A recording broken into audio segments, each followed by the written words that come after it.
muy buenas tardes a todas las personas que nos acompañan en el primer día de este mes de diciembre para inaugurar el programa de hoy de Ventanas a la Política Internacional.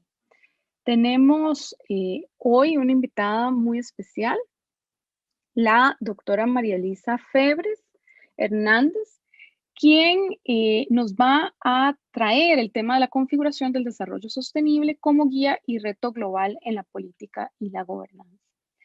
Nos acompañan, como todas las ediciones de Ventanas, la compañera profesora Valeria Vargas. Bienvenida, Valeria.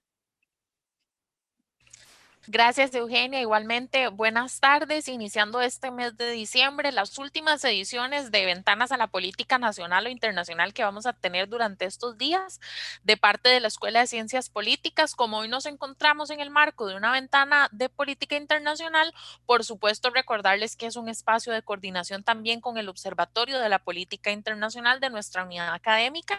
Y en esta edición que vamos a recibir a la doctora María Elisa Febres, quien es una invitada internacional que justamente nos viene a hablar sobre este tema tan importante. Gracias, Valeria. Y recordarles a todos y todas, además de que este espacio es traído a ustedes por la Escuela de Ciencias Políticas y el Observatorio de la Política Internacional, que estaremos recibiendo sus preguntas y sus comentarios a través del chat del YouTube y de los canales de Facebook de la Escuela de Ciencias Políticas para conversarlas al final con nuestra invitada. Para dar inicio, quisiera primero presentarles a la doctora María Elisa Febres Hernández. Ella es quien va a hacer la conferencia de fondo hoy y finalmente tendremos el espacio de las preguntas. Es abogada y doctora en Desarrollo Sostenible por la Universidad Simón Bolívar de Venezuela, enfocada en su trabajo en derechos humanos, políticas, ética, gobernanza, gestión e institucionalidad, con más de 20 años de experiencia laboral y de investigación. En Venezuela laboró en el sector gubernamental y en organizaciones no gubernamentales. Además, ha sido consultora para diversos organismos regionales e internacionales, como la Unión Internacional para la Conservación de la Naturaleza, la Secretaría de la Carta de la Tierra, la Comunidad Andina de Naciones, la Fundación Panamericana para el Desarrollo, la Asociación Mundial para el Agua, entre otros. Ha realizado publicaciones entre contribuciones en libros y revistas arbitradas. Además, ha sido docente de la Universidad para la Paz de Costa Rica, la UPAS, y la Universidad Metropolitana de Venezuela. Actualmente es líder del consejo de la ONG Vitalis. Bienvenida, María Elisa. Muchísimas gracias por acompañarnos. Buenas tardes, muchísimas gracias a ustedes por esta invitación, María Valeria Vargas, Eugenia Aguirre y a la Escuela de Ciencias Políticas de la UCR. Se agradecen mucho estas ventanas en esta época que pues siguen permitiendo la vinculación, compartir y el aprendizaje. Entonces, pues, encantada de estar con ustedes. Muchas gracias, María Elisa. Recordarles a todos y todas que Ventanas es una producción semanal de nuestra unidad académica. Invitarles, por supuesto, a estar atentos a toda la agenda. A partir de ahora, María Elisa tiene unos 30 minutos para su exposición de fondo. Le vamos a escuchar muy atentamente y luego al regreso con la compañera Valeria vamos a estar valorando las preguntas que el público nos pueda dejar en los diversos canales que tenemos disponibles. Muy amable, bienvenida y el espacio es suyo.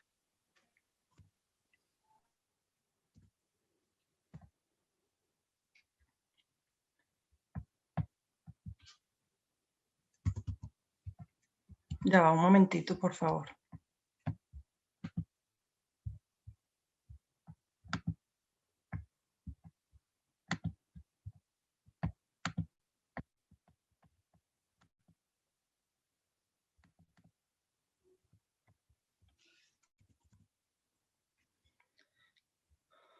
Ok, bueno, para comenzar, diciendo que la idea de la presentación es hacer un recorrido por lo que ha sido el origen del desarrollo sostenible y cómo se ha ido delineando dentro del Concierto de las Naciones hasta resultar pues el concepto central sobre el que se está trabajando ahora mismo a través de los objetivos de desarrollo sostenible. Como orígenes hay que decir que en la década de los 60 y la década de los 70 del siglo pasado, pues se evidenció la gran crisis ambiental y un colapso del sistema ambiental. Y esto se vio a través de muchas publicaciones que en el momento tuvieron una importantísima repercusión a nivel de público, y eso luego pues fue generando repercusiones a lo interno de los países y de las Naciones Unidas, ¿verdad? Por ejemplo, en los años 60 está la Primavera Silenciosa, que rompió récord de ventas porque de una manera muy sencilla, con un lenguaje que llegaba al público general, se hablaba de la catástrofe que podía venir por el uso de plaguicidas y la desaparición de muchas especies, entre ellas las aves, y por eso se habla de la Primavera Silenciosa. Igualmente en los 70 surge la publicación de los límites del crecimiento, en donde se modelaban una serie de interacciones entre el crecimiento de la población, el desarrollo industrial con la contaminación y la escasez de recursos naturales, y cómo ellos preveían que para el año 2100 ya el planeta iba a alcanzar completamente e iba a rebasar sus límites. Entonces, por una parte, tenemos esos estudios de ecología que revelaron realmente esa imposibilidad de continuar con el mismo ritmo que veníamos. Y el modelo o el concepto de desarrollo sostenible surge de dos líneas de pensamiento. Entonces, por ese lado, la ecología y el estudio de los recursos naturales, y por el otro lado, el crecimiento, las teorías del crecimiento económico, que pensando en el progreso de la población, luego se habló pues del desarrollo económico, del desarrollo social, y así se fueron agregando algunos calificativos al desarrollo, como desarrollo integral, desarrollo humano, siempre buscando que el término pues abarcara lo que son las necesidades humanas.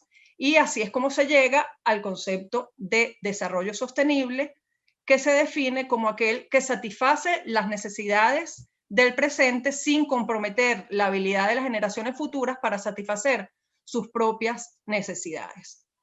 Este es el concepto central, el concepto clásico que tenemos desde 1987 y que aún sigue vigente, aun cuando hay muchísimos autores que han hecho sus propias reinterpretaciones y desde sus propias visiones han dado su concepto de sostenibilidad.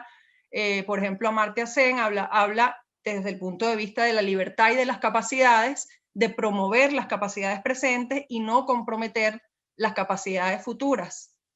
Igualmente se habla de que el punto diferenciador es la equidad intergeneracional, lo que va más allá hacia las otras generaciones que no están presentes en este momento. Igualmente la UICN habla de una estrategia para mejorar la calidad de vida sin que se rebase la capacidad de carga de los ecosistemas, ¿verdad? Como les digo, ese es el concepto clásico del desarrollo sostenible, y hay algunos autores que hablan de que si bien hay una aprobación generalizada del concepto, todos los organismos internacionales, los países, la sociedad civil, las empresas se han apropiado de ese concepto, pues tal vez es un poco porque el concepto es un poco amplio y hasta ambiguo, y permite cierta flexibilidad y ha permitido que distintas personas las usen con distintos fines. Por ejemplo, vemos que hay hasta incluso quienes hablan de minería sostenible. Entonces vemos que esa es una crítica que se ha hecho de que el concepto da para todo y para muchas cosas. Y es algo que se ha venido realmente concretando a través de diferentes programas, de diferentes lineamientos que han ido marcando como un camino más concreto hasta llegar, como veremos, a los objetivos de desarrollo sostenible. También vinculado con esta flexibilidad, podemos decir que la preocupación ética y la justificación y basamento del desarrollo sostenible pueden variar considerablemente. O sea, puede ir desde lo que es el sentir o la ideología del dominio sobre la naturaleza hasta el hecho de otorgar derechos y considerar bienes con derecho a los propios bienes de la naturaleza, ¿verdad? A los animales y a la naturaleza per se. Nosotros hemos visto tradicionalmente que la sostenibilidad se fundamenta en 3 dimensiones: la social, la ambiental y la económica, y es la figura que observamos al centro, en donde esas 3 dimensiones están consideradas como en una misma jerarquía, pero hay también diferentes maneras de presentar lo que ha sido el abordaje de la sostenibilidad. Como decía, en el centro vemos lo que la doctrina, alguna doctrina llama sostenibilidad débil. A su derecha vemos lo que es la sostenibilidad muy débil, en donde realmente lo económico es lo que está prevaleciendo y lo social y lo ambiental vienen siendo simplemente unos parches que están allí y que esto no alcanza una verdadera sostenibilidad.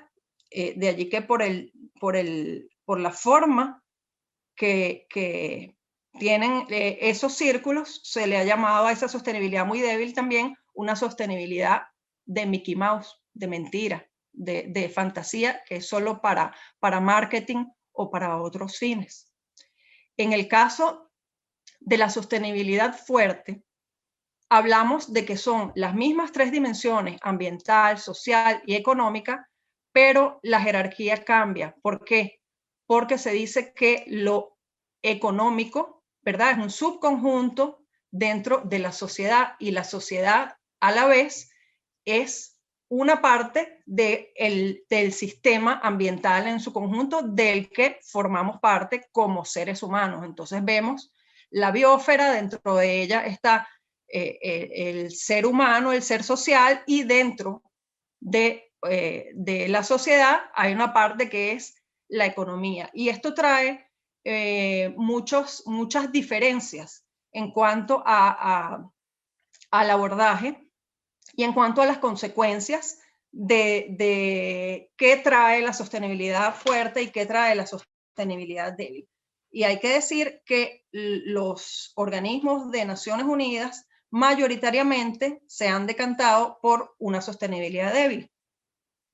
Y en muchos casos son organizaciones de la sostenibilidad de la sociedad civil las que apelan a una sostenibilidad fuerte. ¿Cuáles son estas diferencias? Por ejemplo, en la sostenibilidad débil se habla de una justicia intra e intergeneracional, lo cual es bien importante, pero la sostenibilidad fuerte añadiría además una justicia interespecie. ¿Por qué? Porque estaríamos considerando, como hablaba, la necesidad de que ese sistema ambiental sea también sujeto de derechos.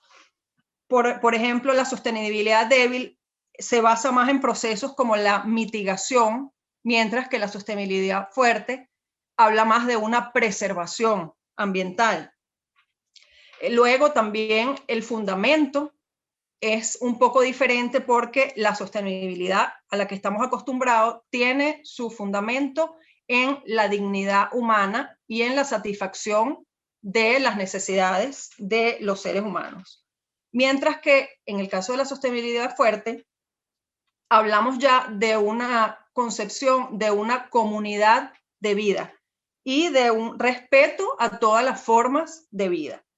Entonces, en conclusión, hablamos de una sostenibilidad que es antropocéntrica y otra que sería biocéntrica o ecocéntrica. Y aquí vamos a ver un ejemplo. En el caso de la Declaración sobre Medio Ambiente y Desarrollo, la Declaración de Río, se habla de que los seres humanos constituyen el centro de las preocupaciones relacionadas con el desarrollo sostenible y tienen derecho a una vida saludable y productiva en armonía con la naturaleza. Veamos el contraste con la Carta de la Tierra, que es producto ¿verdad?, de un consenso entre diferentes actores más allá de los actores gubernamentales. Y el principio 1 señala que se debe respetar la tierra y la vida en toda su diversidad y reconocer que todos los seres son interdependientes y que todas las formas de vida tienen valor, independientemente de su utilidad para los seres humanos.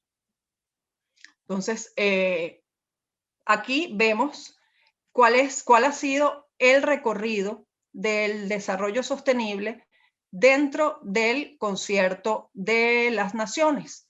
Y nos vamos a basar aquí en lo que ha sido, pues, esas declaraciones o esas decisiones de carácter oficial dentro de las Naciones Unidas, y al final vamos a hacer una breve referencia a otro tipo de acuerdos. Pues empezamos este recorrido con la Carta de las Naciones Unidas y la Declaración Universal de los Derechos Humanos. Han sido los pilares del derecho internacional, la paz, la seguridad, los derechos humanos, pero la globalización y los retos del desarrollo sostenible han involucrado nuevos temas y ha generado nuevas interacciones de estos temas que vamos a ver cómo se han ido desarrollando. En el año 1949, en el año 1968, se dieron unas conferencias pequeñas que tenían que ver con recursos naturales, pero que no tuvieron mayor trascendencia, a pesar de que son pues antecedentes importantes. Pero realmente el punto de inflexión para el desarrollo sostenible comienza en 1972 con la conferencia sobre el medio humano, en donde se genera la Declaración de Estocolmo. En esta declaración, pues, ya se evidencian las preocupaciones por el tema ambiental unido al desarrollo de las personas, y se habla que los dos aspectos del medio humano, tanto el natural como el artificial, son esenciales para el disfrute y el goce de los derechos humanos.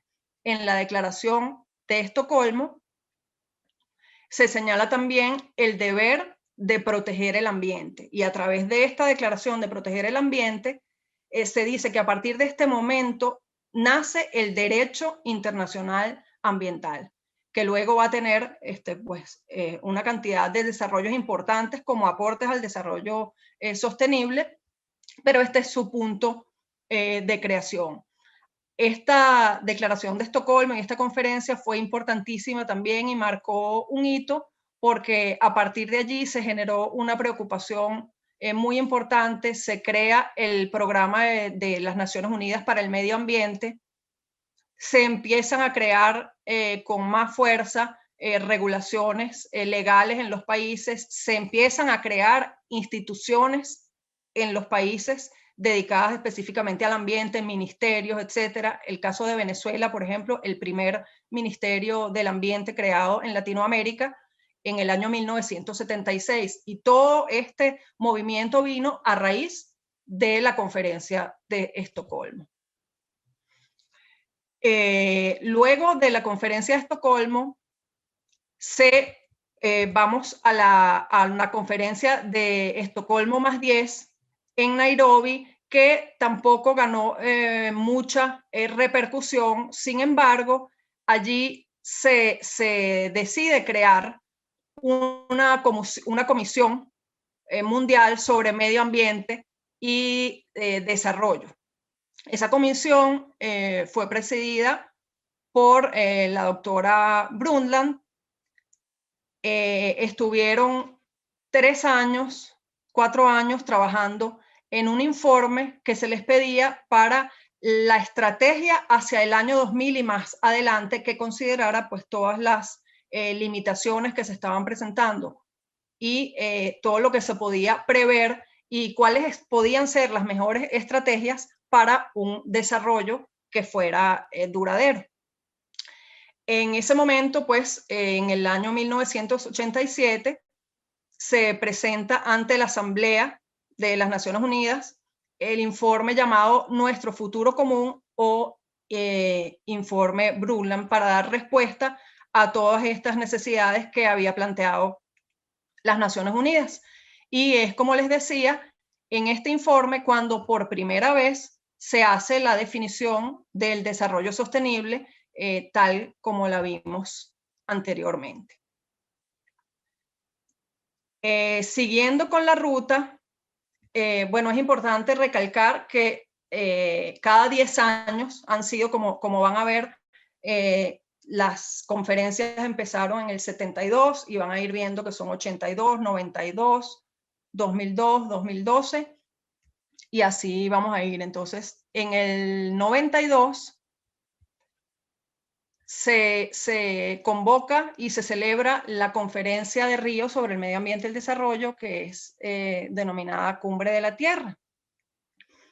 Esta conferencia también marcó un hito importantísimo porque tuvo una participación sin precedente de jefes de Estado y de Gobierno y una participación sin precedente de organizaciones de la sociedad civil y fue cubierta de una manera inmensa por la prensa. Y a la vez que se celebró la cumbre oficial y se generaron los documentos oficiales, como son la Declaración de Río, la Agenda 21, el Convenio sobre la Diversidad Biológica y el Convenio Marco sobre el Cambio Climático, a la misma vez se generaron pues una serie de acuerdos y tratados de los pueblos, lo que se llamó tratados de los pueblos, que era una forma de que la sociedad civil se expresara y generara también sus propias soluciones y sus propias recomendaciones. Cosa que ha sido muy importante para generar esa gobernanza participativa que ha sido muy propia de las cumbres de desarrollo sostenible y que a la vez han alimentado mucho la forma como ha ido evolucionando el tema del desarrollo sostenible.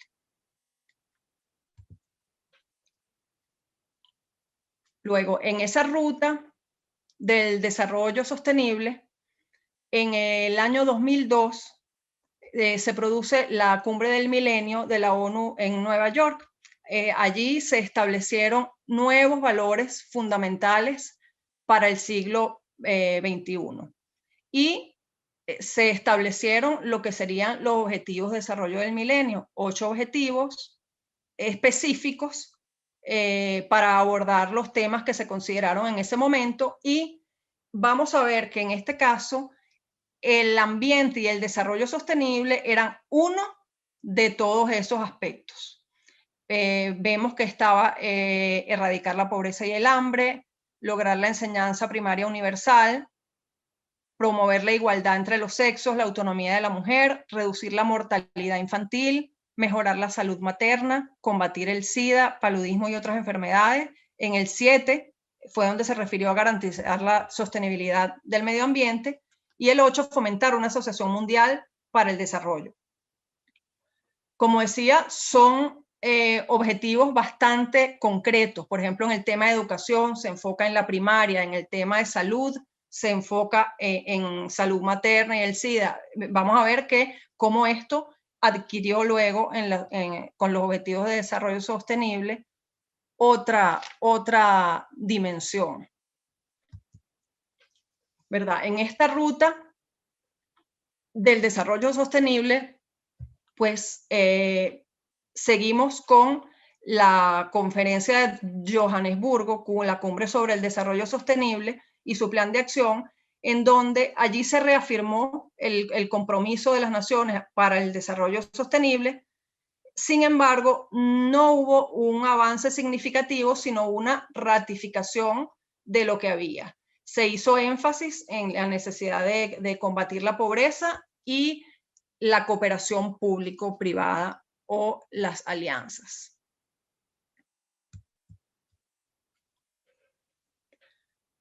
Luego del 2002, pasamos al 2012. Bueno, tal vez un poco decir que en este trayecto los logros acerca de los objetivos de desarrollo del milenio no habían sido los esperados. Hubo avances en este trayecto, sobre todo se podría decir en el tema de SIDA. Se redujo el hambre, pero por ejemplo en términos de igualdad de los sexos, en términos mismos de la sostenibilidad del medio ambiente, pues faltaba mucho por hacer, y parte fue rehacer esos objetivos para lograr unos mejores resultados y un mejor seguimiento. Entonces, en este camino, en el 2012 se celebra la conferencia que celebraba los 20 años de la Cumbre de Río, y aquí se renueva el compromiso con el desarrollo sostenible y se exige que haya medidas concretas y medidas urgentes. De acá surge la declaración final llamada El futuro que queremos, que es precisamente la que llama a realizar unos objetivos de desarrollo sostenible. Entonces, el mandato fue crear un conjunto de objetivos, primero orientados a la acción, concisos y fáciles de comunicar, limitados en número, pero a la vez ambiciosos, con un carácter global y universalmente aplicables, y teniendo en cuenta las diferentes capacidades y los niveles de desarrollo de los países.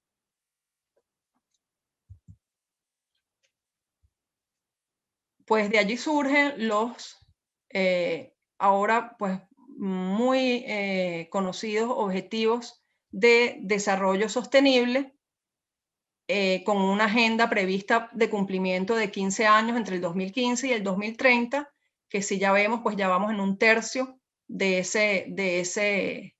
esa meta. Estos objetivos se pueden englobar en 5 aspectos importantes. En el caso de la pobreza, hambre, salud, educación, igualdad de género, hablamos de las personas.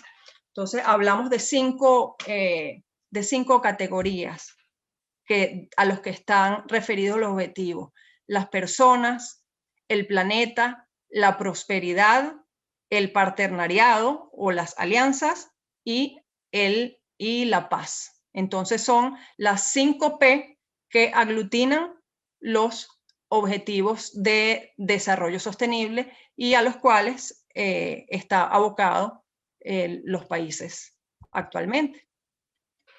Estos objetivos de desarrollo sostenible tienen el carácter de ser transformadores desde su base. No es una intervención sectorial, sino que es algo integral, de aplicación universal, aunque por supuesto adaptada a los planes y a las capacidades de cada país. Son, por supuesto, inclusivos, respetuosos de los derechos humanos y basados en el concepto de desarrollo sostenible. Incorporan de una manera balanceada las 3 dimensiones del desarrollo sostenible y sus interconexiones. Entonces vemos que aquí el ambiente no es un tema que está separado, sino que es un tema transversal dentro de la agenda. Hay que decir también que esta agenda es el resultado de un proceso muy amplio y participativo, y también por lo cual es que se refleja un número importante de objetivos, puesto que digamos que cada sector tuvo la posibilidad de plasmar allí sus intereses y su visión.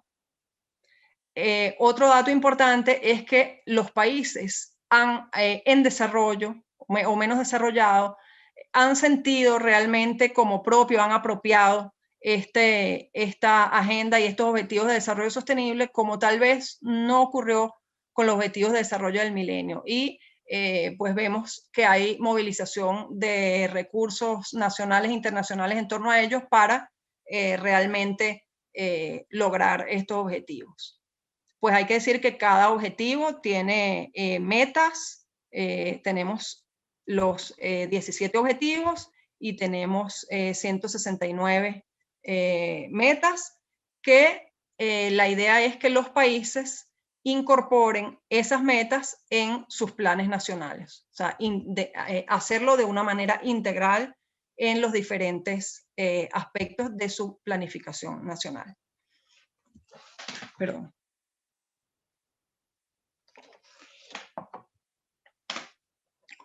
Continuando con otros aportes para el desarrollo sostenible y cómo se ha ido conformando el desarrollo sostenible dentro de las naciones, vimos en ese recorrido las más importantes resoluciones y declaraciones que constituyen el soft law o normas no vinculantes.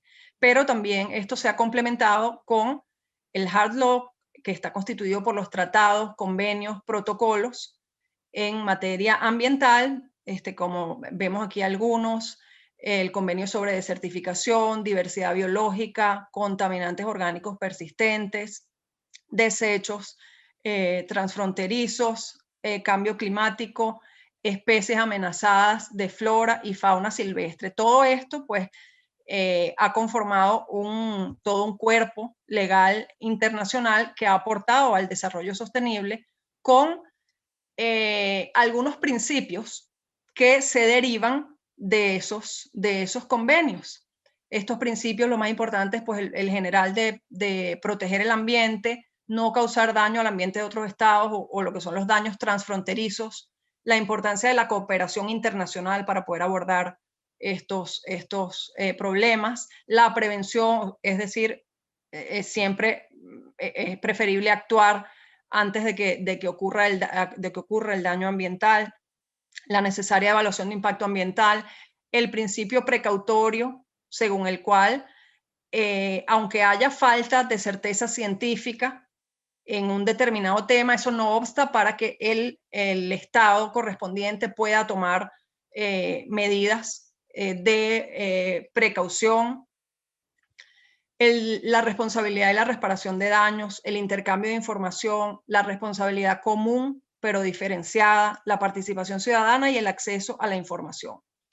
Ahora bien, estos principios son creados por la doctrina y se derivan tanto de los documentos de resoluciones, de declaraciones de soft law, como de estos tratados internacionales. Sin embargo, no están todos recopilados en una misma fuente. Por ejemplo, el principio de responsabilidad común pero diferenciada es el que más determina en el caso de cambio climático. El principio de precaución, por ejemplo, es muy importante en el tema de organismos genéticamente modificados o de desechos y así sucesivamente. Digamos que hay principios que están en unos convenios más claros que en otros.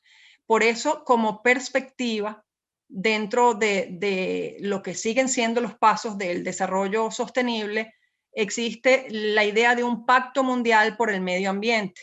¿Y qué es lo que se quiere? Realmente que estos principios, que como digo, son construcción doctrinaria, pasen realmente ya a formar parte de un cuerpo jurídico como sería este pacto mundial.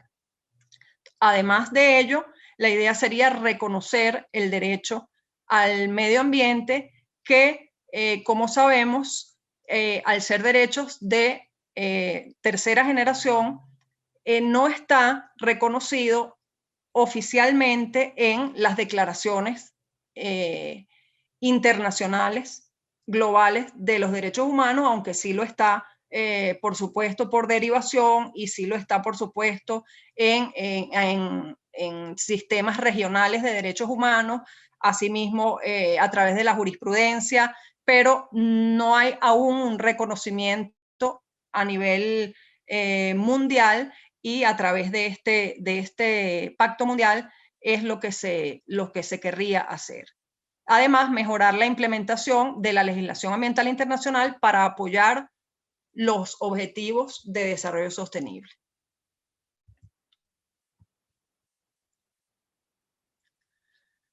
Ok, otro aspecto muy importante a considerar dentro de cómo se ha ido constituyendo el desarrollo sostenible es el tema de la gobernanza. Y la gobernanza tiene que ver con cómo se toman las decisiones, quién toma las decisiones, y realmente en el marco de la globalización, en el marco de que realmente las situaciones y el abordaje que se da a todos los problemas debe ser sistémico y son realidades complejas, pues vemos que debe haber una multiplicidad de actores que puedan abordarlo. Entonces ya pasamos del paradigma de que es los gobiernos los que pueden resolver los problemas al término de la gobernanza, que es un término mucho más amplio que incluye no solo a los gobiernos, sino a todos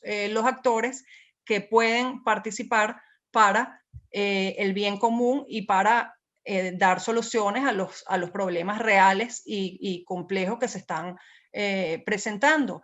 Y por supuesto, en este momento se puede decir que no hay ningún sector que por sí solo tenga el poder, la capacidad o en fin, los medios para lograr por sí solo estos resultados. Y por eso hablamos de esta gobernanza participativa. Esta gobernanza participativa se manifiesta a través de estructuras horizontales y en red, a través de intervenciones interactivas, con herramientas participativas, flexibles, heterogéneas. Esto quiere decir que no hay una sola forma de gobernanza. O sea, la gobernanza es la sumatoria de todas las formas en que podemos abordar y decidir los problemas y tomar las decisiones que nos involucran a todos. Igualmente, el concepto de gobernanza pues tiene mucho que ver con una ampliación y repotenciación de los conceptos de democracia y de ciudadanía. Por ello hablamos un poco de lo que es la ciudadanía global o cómo todos somos ciudadanos del mundo, en donde hay una forma de participación más real y más directa y con mucha mayor incidencia, en donde realmente se construye entre todos. Hablamos también de nuevos parámetros de legitimidad porque cada vez más en la conformación de lo que son normas o en todos los procesos de decisión hay una pluralidad de actores involucrados de la sociedad civil, de la academia y de todos los sectores privados en general. Y vemos cómo también al hablar de nuevos parámetros de legitimidad hablamos de que ya no solo son importantes las normas que emanan de los propios gobiernos o de las propias entidades, sino que cada vez más vamos a estar en presencia de códigos de conducta, códigos de ética y otro tipo de instrumentos que asumen voluntariamente organizaciones, personas, etcétera, y que pues cuentan con la misma base de legitimidad por la forma como han sido construidos y porque realmente hay una credibilidad al respecto. Entonces, hablamos de que hay como una apertura hacia otras formas de legitimidad más allá de lo que era el monopolio que tenían los estados para la creación de normas. Y por eso hablamos del ambiente y el desarrollo sostenible como impulsores de la gobernanza global. Vimos que en las cumbres de desarrollo sostenible han sido ejemplos realmente de participación y de una democracia en la construcción de todas estas resoluciones y declaraciones.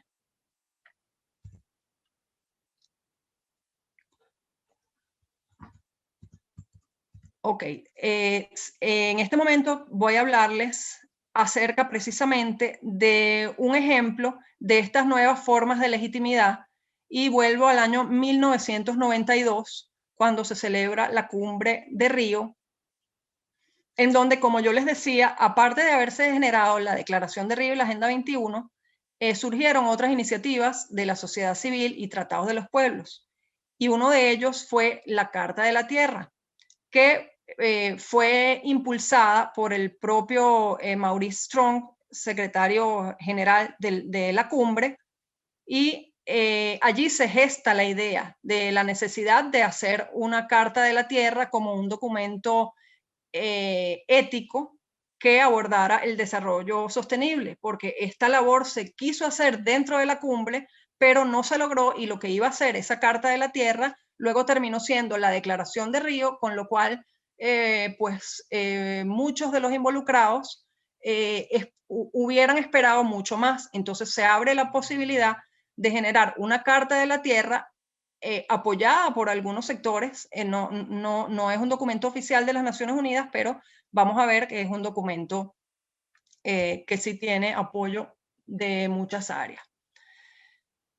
La Carta de la Tierra se realiza, como les digo, a raíz de la cumbre de la Tierra, pero luego se da un proceso muy inclusivo, democrático, extenso, cuidadoso, diverso.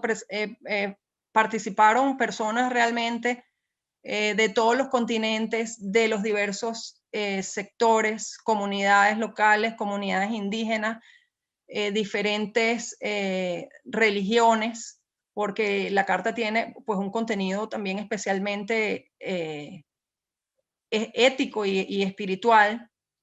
Luego, la forma del reconocimiento de este documento es a través de una adhesión voluntaria. Lo que les hablaba antes, no es un documento legalmente exigible, no hay unos mecanismos de exigibilidad, pero hay una adhesión que es voluntaria. Lo mismo, la implementación del documento es a través de una red global, horizontal de personas e instituciones, y se habla de un empoderamiento descentralizado, que es precisamente para que cada quien tome de los principios de la Carta de la Tierra y los pueda replicar y los pueda activar en su área de influencia. Este documento contó con un amplísimo consenso en diversos sectores, lo cual le da mucha credibilidad, y es importante decir también que los destinatarios que han avalado este documento no solo son actores civiles o actores no estatales, sino que también hay actores estatales. Entonces, por ejemplo, es una declaración que está avalada por la UNESCO, por los gobiernos locales. Hay diferentes gobiernos locales de diferentes países que se han hecho parte de la Carta de la Tierra. Hay asambleas legislativas que se han hecho parte de la Carta de la Tierra, igualmente organizaciones como la Unión Mundial para la Conservación de la Naturaleza, y realmente empresas y organizaciones de todo tipo que han querido confluir aquí de manera voluntaria para adherirse a este marco hacia la sostenibilidad, que es lo que precisamente a través de 16 principios, que si los vemos tienen bastante coincidencia con muchos de los objetivos de desarrollo sostenible.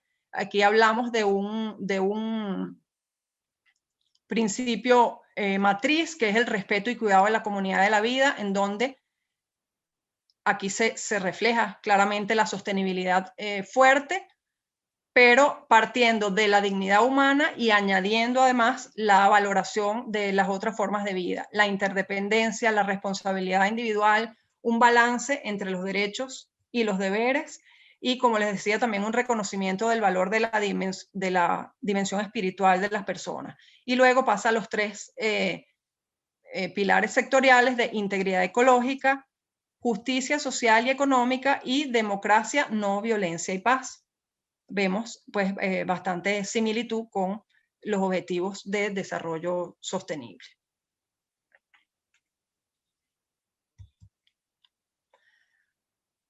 Ok, otro aspecto que también representa un fortalecimiento de la gobernanza, en este caso regional, para América Latina y el Caribe, es el Acuerdo de Escazú.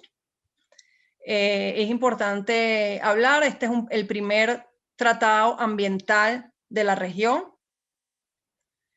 tiene su origen en la conferencia de Río +20, conferencia en la cual los países de América Latina y el Caribe se pusieron de acuerdo en la necesidad de desarrollar un tratado para la región basado en el principio 10 de la Declaración de Río, que hablaba del acceso a la información, la participación y el acceso a la justicia. ¿Verdad? En este acuerdo es el primer acuerdo en el mundo que incluye disposiciones sobre los defensores de los derechos humanos en cuestiones medioambientales. Esto es importantísimo para nuestra región, pues los casos de asesinatos y amenazas para los defensores de derechos humanos es un tema bastante sensible. Se quiere, por supuesto, defender el derecho a la vida, a la integridad física de los defensores de derechos humanos, sin que tengan que pues sufrir ningún tipo de consecuencia por ejercer su labor. El acuerdo señala que todos tienen derecho, todas las personas tienen derecho a vivir en un entorno saludable. Existe la obligación de garantizar que los derechos definidos en este acuerdo se ejerzan libremente, sin ningún tipo de amenaza o consecuencias negativas. Luego es un acuerdo que fortalece enormemente la transparencia, la inclusión, la participación real y efectiva, la equidad y la justicia. ¿Cómo se va a llevar a cabo este acuerdo? Pues a través de medidas legislativas, regulatorias y administrativas que realicen los países de acuerdo a sus capacidades y de acuerdo a su legislación interna. Hay que decir que este acuerdo va a entrar en vigor una vez que hayan ratificado 11 países, 90 días después de que hayan ratificado 11 países.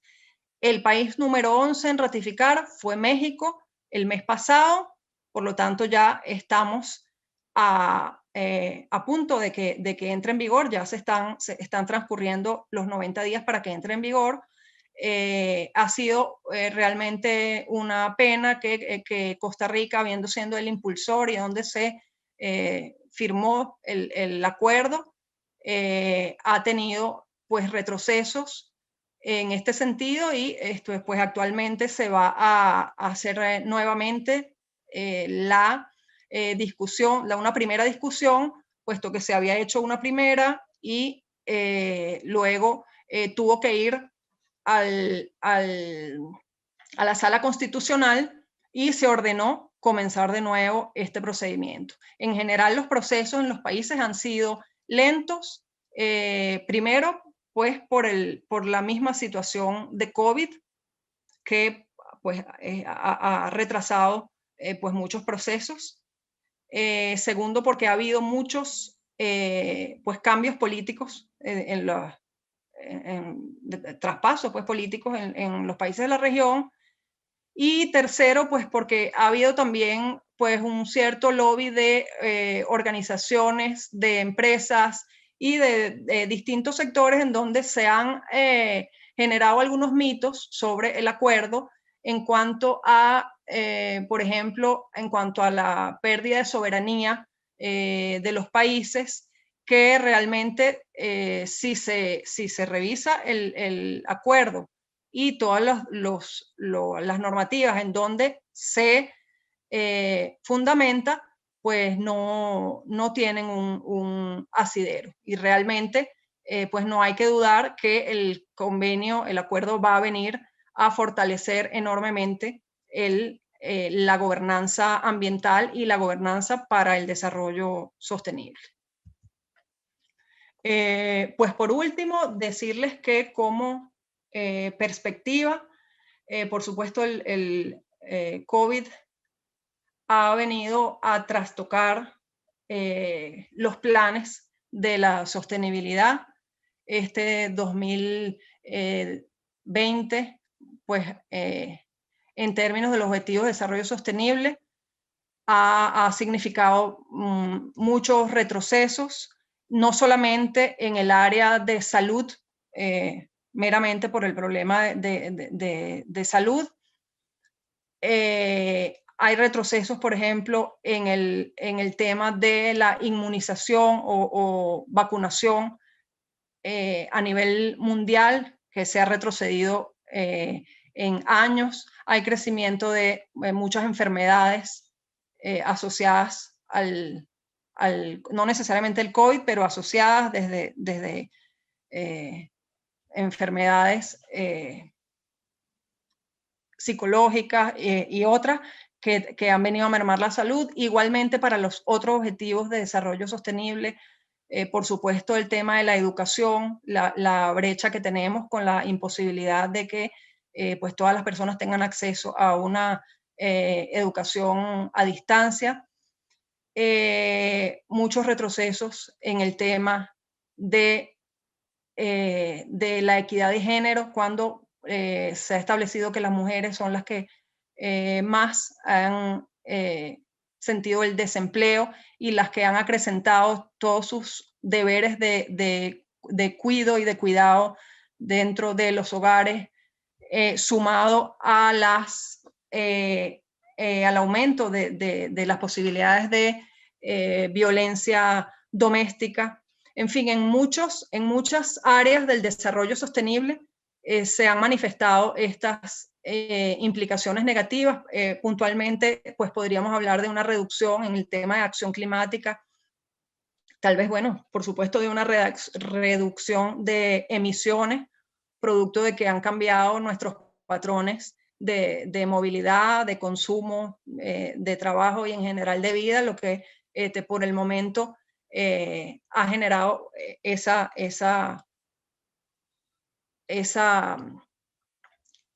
aspecto positivo para la acción climática, pero que si lo vemos no es algo que vaya a sostenerse en el tiempo y que se debe pues a estas razones negativas. Y en todo caso, la crisis lo que ha hecho es reafirmar la necesidad de trabajar en la dirección del desarrollo sostenible y de que necesariamente esta recuperación tiene que ser sostenible.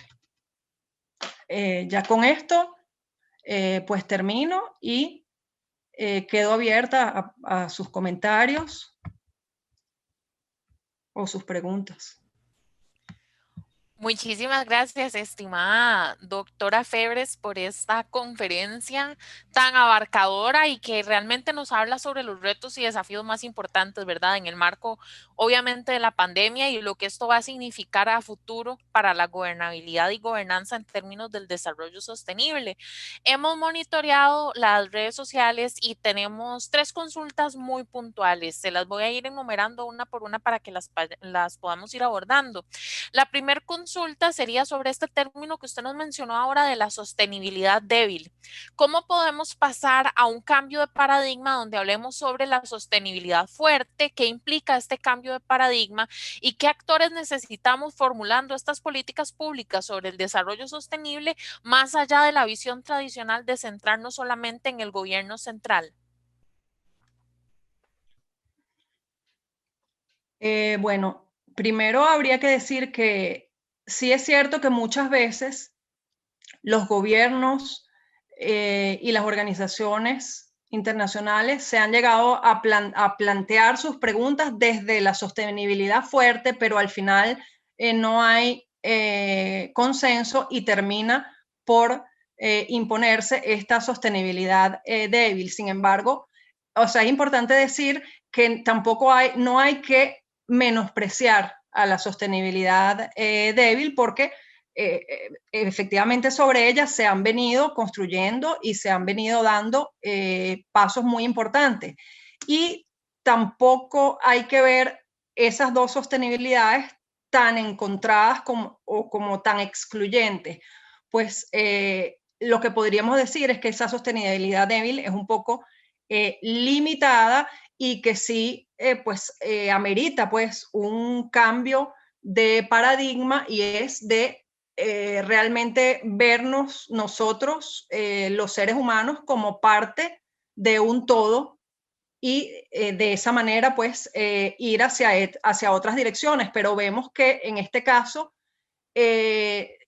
hay muchos esfuerzos que se están dando y, como yo decía, en medio de esta gobernanza, pues no solamente es importante lo que los estados de manera oficial van desarrollando, sino también lo que la sociedad civil y los diferentes grupos van impulsando desde de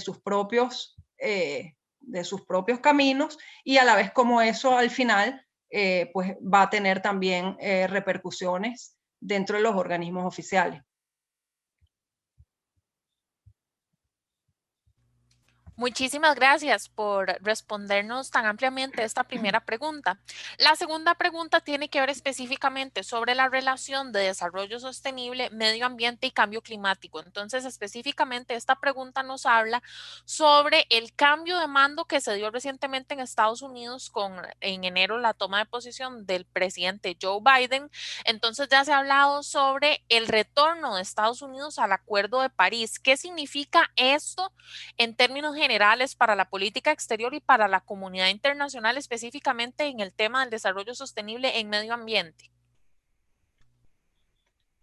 Bueno, sí, habrá que esperar, pero definitivamente es una señal muy positiva que pues desde el más alto poder de los Estados Unidos se decida nuevamente ser parte de este acuerdo que está abordando pues el principal problema mundial. En este caso, imagínense que las Naciones Unidas han señalado que esta crisis del COVID incluso puede servir como como una suerte de entrenamiento para lo que pudiera ser cómo abordar una crisis climática como la que se podría avecinar, o como la que podría ser inminente si no se dan los pasos en lo que es la mitigación y la adaptación. Y por eso se dice que lo que se haga para para realmente dar respuesta al COVID tiene que ser sostenible y tiene que ser pues una inspiración, y tiene que ser una forma de que nos preparemos para atender esa crisis climática. Y definitivamente los aportes que se puedan dar para el compromiso de los Estados Unidos en lo que es la reducción de emisiones va a ser un, un punto realmente muy importante. Gracias, doctora Febres. Esta última pregunta nos habla básicamente de lo que usted nos mencionaba sobre las perspectivas a futuro. ¿Cuál considera usted que es el desafío más importante para la región de América Latina y el Caribe dentro del cumplimiento de todos los instrumentos que usted nos habló de derecho internacional público sobre la protección y defensa del desarrollo sostenible? ¿Qué necesitamos para efectivamente cumplir estos objetivos, respetar estas conferencias y declaraciones? ¿Cómo pasamos de lo formal a lo material?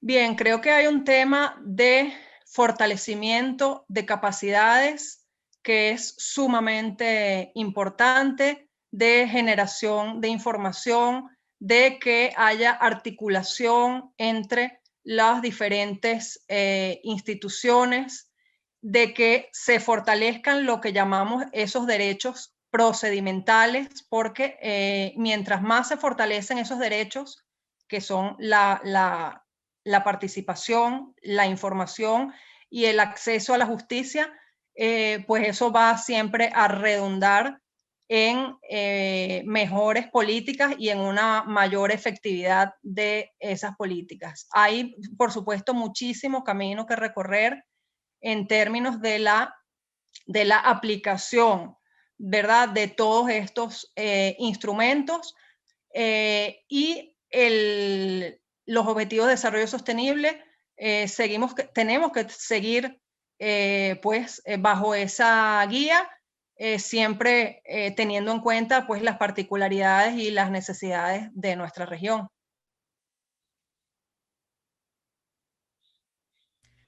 Muchísimas gracias a la doctora María Elisa Febres Hernández, quien nos acompañó en esta prolífica sesión donde hablamos precisamente sobre el desarrollo sostenible dentro de la política y dentro de la gobernanza internacional, una conferencia que sin lugar a dudas nos deja muchos elementos para llegar a discutir a futuro y que esperamos pues por supuesto abordarlo en ventanas futuras, en este caso ventanas a la política internacional. Muchísimas gracias por habernos acompañado el día de hoy. Una vez más, recordarles que el día de mañana tenemos Ventanas a la Política Nacional, donde estaremos hablando sobre la última edición de las encuestas sociopolíticas del Centro de Investigación y Estudios Políticos, y la otra semana cerrando este 2020 con la última edición de Ventanas a la Política Internacional, donde estaremos hablando sobre justamente lo que le acabamos de consultar a la doctora Febres, la toma de posesión del presidente estadounidense Joe Biden y lo que eso va a significar para el área latinoamericana. Muchas gracias por su sintonía y buenas noches.